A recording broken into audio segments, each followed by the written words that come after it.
Congressman LaTourette, thanks for joining us this week. Yep. Before we get started, a little housekeeping. I know this is going to be very disappointing for folks. Not only is Congress going away for August, but next week there'll be no weekly video because I'll be in sunny Florida. And we will periodically throughout August, as events warrant, have the weekly video.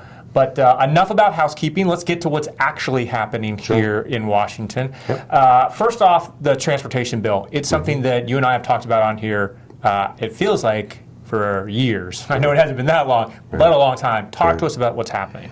Well, actually, we sent out an alert yesterday because we were some of the first people to find out the news. And so we'd talked in the past that the Highway Trust Fund goes bankrupt, belly up in August, and programmatic cancellations would have to occur all across the country. Both houses came up with roughly $11 billion packages, but there were two distinct differences between what the House did and what the Senate did. One was in how they came up with the $11 billion. There were some differences.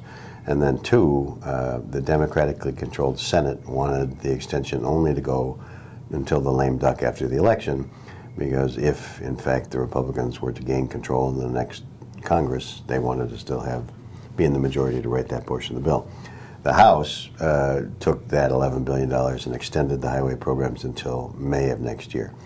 So it was set up this week as kind of we're going to have a little collision, but we're actually sitting down on Thursday, July the 31st. We're talking about this, and about an hour from now, the House is going to vote to reject the Senate bill and then leave town. So that's one of the great things about Washington. So they're going to leave town, but you know, no one should despair, because it's pretty well greased that both Senator Reid and Senator McConnell, leaders in the Senate, prefer the House bill to the Senate bill. It was actually pushed by other members of the Democratic Party in the Senate, and so that they will be forced, and you know, they'll cry about being forced and so forth and so on, but they'll take the House bill, pass it, get it to the president for his signature, and so the crisis on the highway bill will be averted by the time the sun sets today.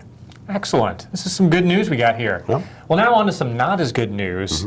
We've been talking about the crisis on the southern border, and it seemed like for weeks that this was something that Congress was absolutely going to have to deal with before they leave town. Right.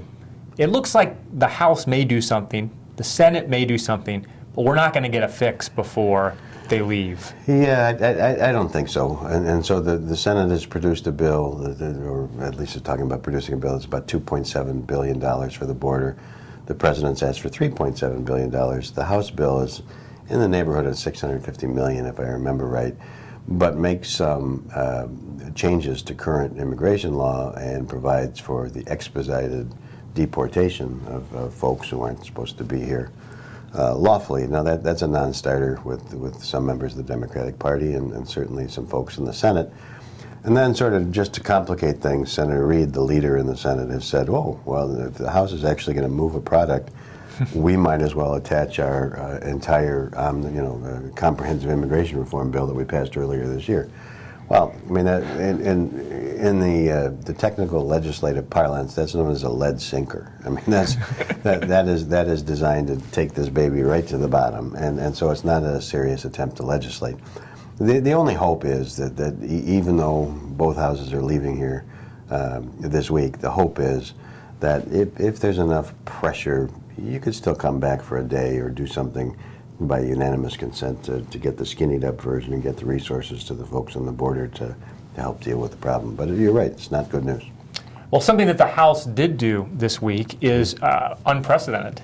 For the first time ever, one of the houses of Congress has voted to authorize a lawsuit by that institution against the President of the United States. The House of Representatives voted this week, along party lines almost exclusively, to authorize a lawsuit against the President over his use of executive authority, particularly as it relates to the Affordable Care Act. But this is kind of generally part of a broader discussion about overuse of executive authority. Talk to us a little bit about what's going on. Well, I mean, it doesn't only apply to this president. And I think people will say, oh, this is just the Republicans trying to gang up on the president. But I think anybody, for future presidents, should have an interest in this as well. If you think about our system of government, so the Constitution sets all these checks and balances.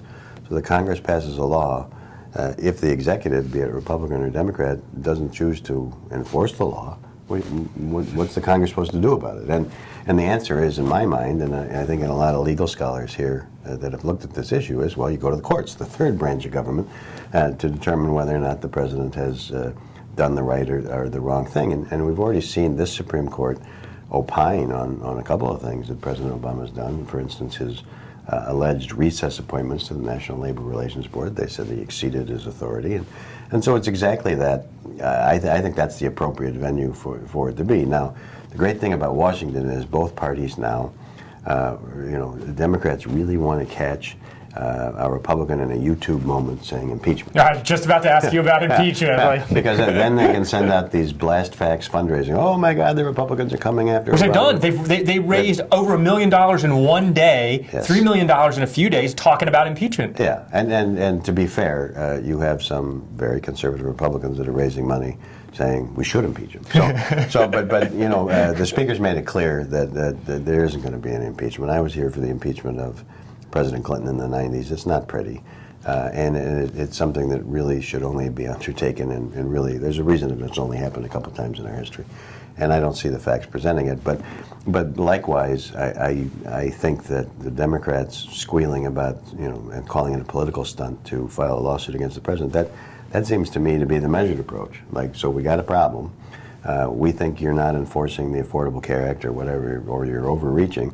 So who's going to be the referee of that? And if it's not the courts, I don't know who it would be. But it's certainly going to be the subject of a lot of talking head shows on cable, and I bet it comes up over the August recess back in their districts. You think? Yeah. Yeah. Well, let's end on a high note here. Sure. We've talked a lot about what Congress hasn't gotten done and the kind of the squeeze here.